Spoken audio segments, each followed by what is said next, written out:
Glad to be of service, Doctor. Anytime you need my help, please don't hesitate to ask. I'm at your service, Doctor. That's my job. Doctor.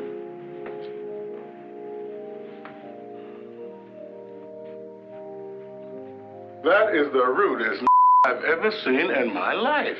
Oddly enough, he's not referring to the titular blood-sucking monster. In fact, if he weren't fighting for the side of good, our traditional default hero would be kind of an asshole. Dr. Thomas! Dr. Thomas! You and your dear friends are dead! Not one man shall escape my vengeance! Not one man shall leave here alive! Search out every shadow, every corner! This will be your inglorious tomb! Your tomb! Your tomb! Your tomb! The OG Blaxploitation Horror.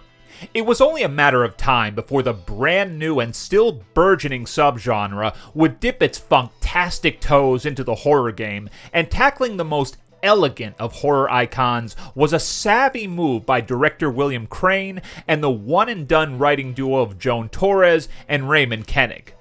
Later entries would soon strut their way into the mix, but creating a title character who could be menacing while still maintaining an air of regal dignity injected respectability into what might have been otherwise a laughable Afro-themed spin on an oft-recycled property and character.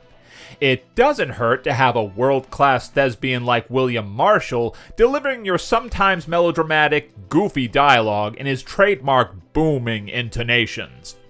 Messy and sometimes incoherent, Blacula is rarely boring and features fine acting and efficient direction. But enough about death. Here's to life. On your birthday. Thank you. Happy birthday, baby. To happiness. To happiness forever. All those other vampires ain't got shit on Blacula. He can sip French champagne and hold that shit down like a boss. Basic rules of vampirism apply here, but much has been simplified or ignored in favor of a tragic love story that's surprisingly poignant. Blaxploitation hadn't yet shifted some of its themes toward the outrageous and extravagant, so as Marshall's Prince Mamuwalde romances Vanetta McGee's spitting image of his long-dead wife, we understand his loneliness and need for connection.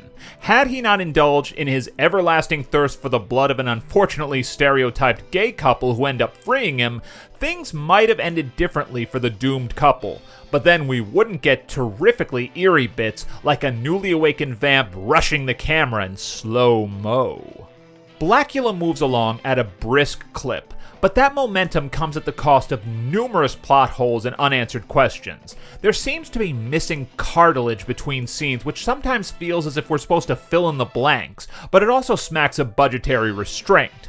Our man in the bad cape just shows up post-attack at a funeral parlor to check in on his victim, nay, would-be minion. The overall gist of vampiric enslavement here is a simple bite equals infection and change, but it's never made clear how all this works or how he acts as a homing beacon for so many of his children of the night. Also, apparently the resident server/photographer of the nightclub is allowed to go home and develop pictures, which just feels like a setup for a blood feast, which technically shouldn't happen because she didn't invite him in, but again, whatever.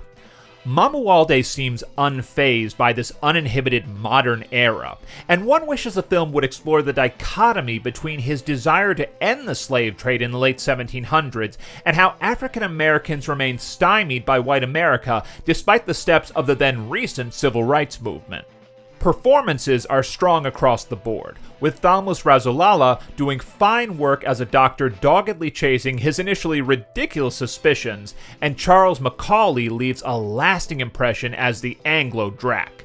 It's satisfying when a film allows secondary characters to experience supernatural turns, and they become part of the solution rather than constant naysayers.